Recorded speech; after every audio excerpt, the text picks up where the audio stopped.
السلام علیکم، میں ہوں محمد شاہ زیب اور آپ دیکھ رہے ہیں داستان سفر۔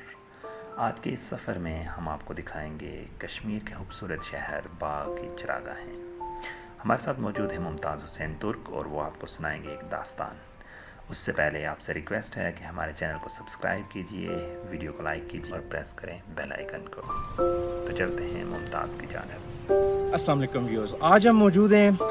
لڑیاں کے ساتھ متصل ڈوگ ڈنا کوڑی مار کے اوپر،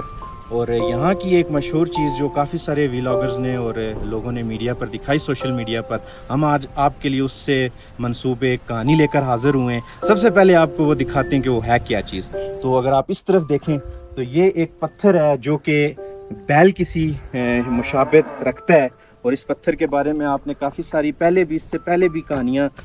دیکھی ہوں گی، بہت سارے لوگوں نے آپ کو یہ دکھایا ہوگا، لیکن آج ہم آپ کے لیے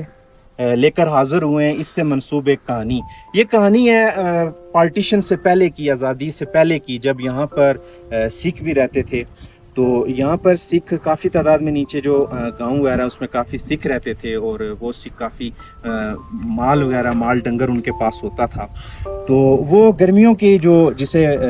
بریا کہتے ہیں دیسی زبان میں، وہ مال ڈنگر لے کر ادھر ڈوکوں میں آ جاتے تھے اپنا مال ڈنگر چرانے کے لیے۔ تو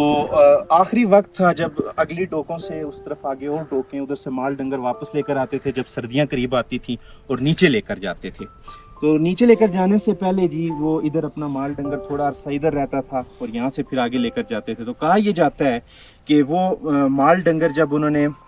یہاں پر لے کر آئے، تو چونکہ سکھ مزارات وغیرہ اور درباروں کو، پیر ولیوں، اللہ کے ولیوں کو نہیں مانتے تھے، تو ایک ان کا جوان لڑکا تھا جس نے گستاخی کی نیت سے یہاں پر ایک چلہ گاہ تھی کسی بزرگ کی،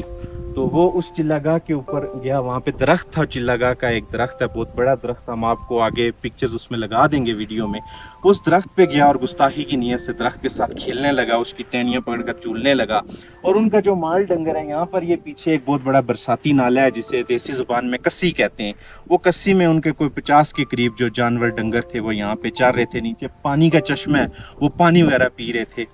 تو وہ اوپر کھیلنے کودنے لگے گستاخی کی نیت سے چلہ گاہ کے اوپر، وہ لڑکے سکھوں کے۔ تو اس سے کیا ہوا کہ کہتے ہیں کہ اس طرح کا، جس طرح کا آج بڑا پیارا خوبصورت صاف آسمان صاف تھا،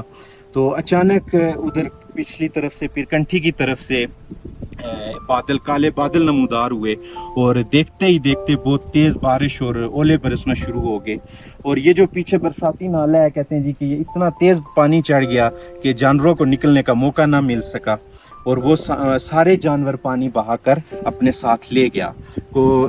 یہ روایت کی جاتی ہے کہ کوئی 23 کے قریب ان کے جو بھینس اور جانور تھے، گائے وغیرہ تھی، وہ یہاں پہ اس پانی میں بہہ گئے۔ تو وہ سکھ بڑے پریشان ہوئے۔ پھر وہاں پہ انہیں پتہ چلا، جو بزرگ یہاں پہ چلا کرتے تھے، کسی مسلمان نے ان کو بتایا، تو وہ واپس آئے ادھر اس زیارت پہ، یہاں پہ چلہ گاہ پہ بزرگوں کے ساتھ انہوں نے ملاقات کی، معافی مانگی، جو اپنے باقی ماندہ ان کا مال جانور تھا وہ سارا لے کر آئے، اور وہ انہوں نے ان کو صدقے کے طور پہ، نیاز کے طور پہ پیش کیا، اور ان سے کہا کہ دعا کریں ہمارے لیے۔ تو بزرگوں نے دعا کی، اور ان سے کہا، سکھ خاتون سے کہا کہ یہاں سے اس کسی سے پارلی طرف چلتی جاؤ، اور جو تمہارے مال ڈنگر تھا، لوگوں نے جانوروں کے، آپ کو یہاں پہ جو ہوتے ہیں وہ لوگ مالدار ہوتے ہیں، وہ نام رکھے ہوتے ہیں جانوروں کے، تو انہوں نے کہا کہ اپنے ایک ایک جانور کو نام پکارتی جاؤ، لیکن پیچھے مڑ کے نہیں دیکھنا۔ تو اس خاتون نے یہاں سے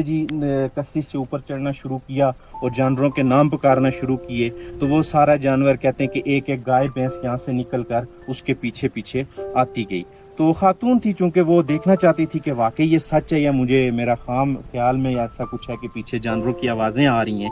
تو آخری اس کا ایک جو بیل تھا وہ نکل رہا تھا، موتی نام جس کا بتایا جاتا تھا، تو وہ نکل رہا تھا، تو اس سے رہا نہ گیا، اس نے پیچھے مڑ کے دیکھا تو وہ یہیں پہ وہ پتھر کا ہو گیا۔ تو یہ بزرگوں کی ایک کرامت بیان کی جاتی ہے، لیکن حقیقت میں اس طرح کی بہت ساری کہانیاں آپ نے بہت ساری اور جگہوں پہ نیلاں بتوں کے بارے میں بھی سنی ہوگی، جو گولڈا شریف والوں کی یا بری امام والوں کی چلہ گاہ تھی۔ تو یہ اس طرح کی کہانیاں، ویسے یہ آپ کے لیے صرف ایک کہانی تھی،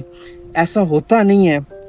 کہ کچھ چیز جسے اللہ موت دے دے اور کوئی اس کو پھر زندہ کر دے، ایسا ہرگز نہیں ہو سکتا۔ یہ قدرتی طور پر پتھر نے بیل کی شکل اختیار کی دی ہے، جو ایک یہاں بہت سارے پتھر ہیں، اگر ہم غور سے دیکھیں تو ہو سکتا ہے کسی پتھر میں اور ہمیں کوئی بندر کوئی اور چیز بھی نظر آئے، تو یہ اللہ تعالیٰ کی قدرت ہے، اس طرح کی کوئی کہانی نہیں ہے، صرف یہ آپ کے لیے ایک تھوڑی سی تفریح کے لیے آپ کو علاقہ دکھانے کی نیت سے یہ